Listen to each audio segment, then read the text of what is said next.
Eh, Pertama yang perlu kami tegaskan bahwa DE adalah pendukung aktif dari Islamic State atau ISIS yang kita kenal dengan Daulah itu Jenderal ya.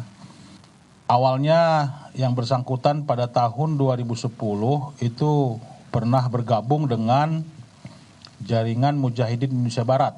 Itu pimpinan WM sudah pernah ditangkap.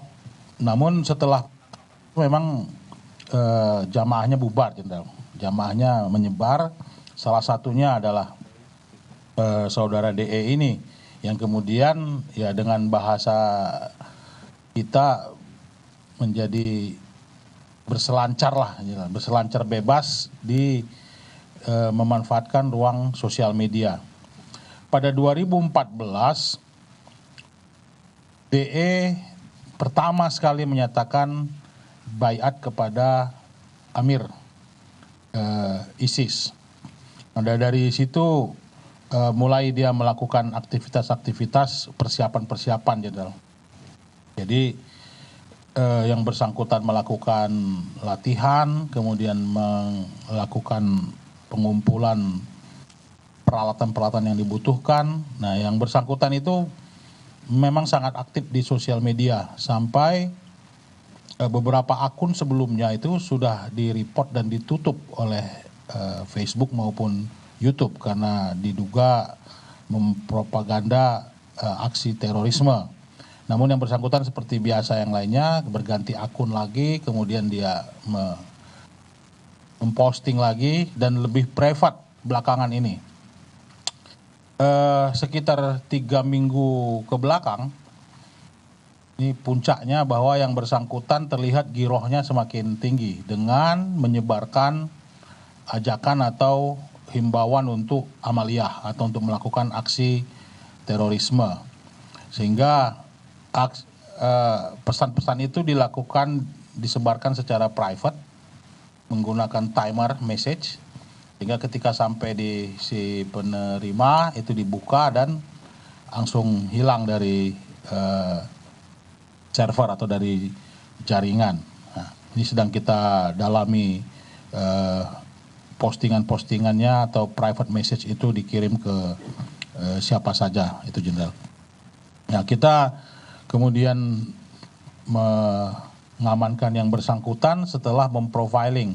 Yang bersangkutan memiliki juga akun di marketplace ya, di salah satu akun penjualan online yang dikamuflasekan oleh yang bersangkutan penjualan diecast gitu ya, mainan militer yang berkaitan dengan perlengkapan. Ada gear, ada baju taktikal, perlengkapan taktikal, kemudian ada lain termasuk senjata ini. Nah, dalam pemeriksaan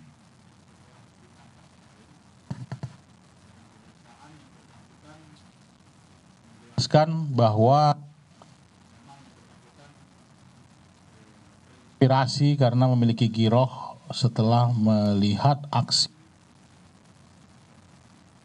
pemberontakan atau kanan dari Mako teroris di Mako ini. Dalam keterangannya ini masih kita dalami, Jenderal, sehingga yang bersangkutan melakukan latihan ya, udah beberapa kali melakukan latihan ya, kemudian memiliki rencana atau niatan untuk melakukan aksi kembali ke Makobrimob yang di Kelapa II dan Makobrimob yang di Jawa Barat.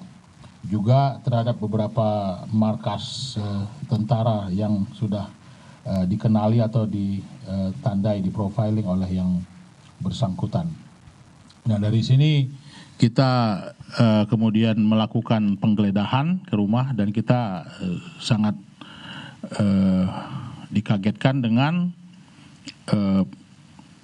barang bukti yang kita temukan pada hari ini. Seperti tadi yang Jenderal jelaskan, di antara senjata tersebut ada 4 yang memang pabrikan, ada 5 yang modifikasi, Jenderal, modifikasi dari air gun menjadi senjata api penuh, itu ya. Juga ada 2 pen gun itu yang bisa isinya 1 peluru tuh, Jenderal, kemudian ditembak langsung ke badan dalam jarak dekat gitu ya, pen gun. Dan yang lainnya nanti mungkin bisa kita tunjukkan pada saat selesai konferensi pers ini. Ini sebelum kami akhir, kami ingin melakukan himbauan sedikit, Jenderal, ya, tentang kewaspadaan. Jadi rangkaian dari cerita ataupun kronologis si tersangka ini, sebagaimana tadi pertama dijelaskan oleh Jenderal, dan yang kami tambahkan tadi, kita harus semakin meningkatkan kewaspadaan terhadap propaganda dan penyebaran konten radikal ini. Ya, jadi memang mereka masih terus berselancar di sini. Ini adalah seseorang yang tidak seutuhnya masuk dalam jaringan penuh, Jenderal, karena sudah bubar, kemudian dia bermain sendiri dengan kemampuannya sendiri, kemudian mengumpulkan segini banyak bahan-bahan atau alat-alat yang akan digunakan untuk persiapan yang dipicu oleh ideologi radikal tersebut. Nah, yang kedua, bahwa pergerakan kelompok ISIS, pendukung ISIS, dan jamaah-jamaah yang atau kelompok-kelompok yang mendukung ISIS ini tidak pernah berhenti. Meskipun tidak terlihat di mata kita mereka berkumpul, tidak melakukan aktivitas-aktivitas kelompok, tetapi perorangan juga ada ternyata, seperti DE ini.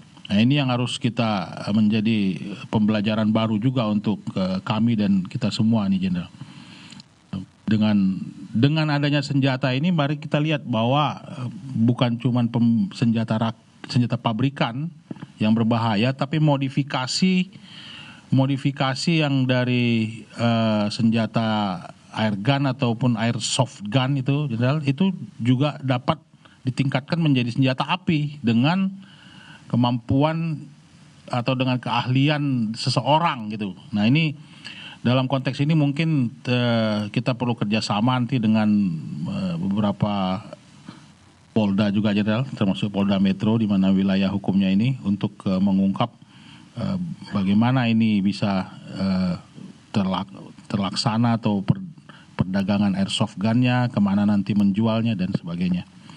Nah, saya kira kerjasama dari Densus dengan berbagai pihak akan semakin diintensifkan untuk mencegah dan menangkal paham radikalisme, kemudian peredaran senjata api yang sampai menyasar atau masuk ke dalam kelompok-kelompok pendukung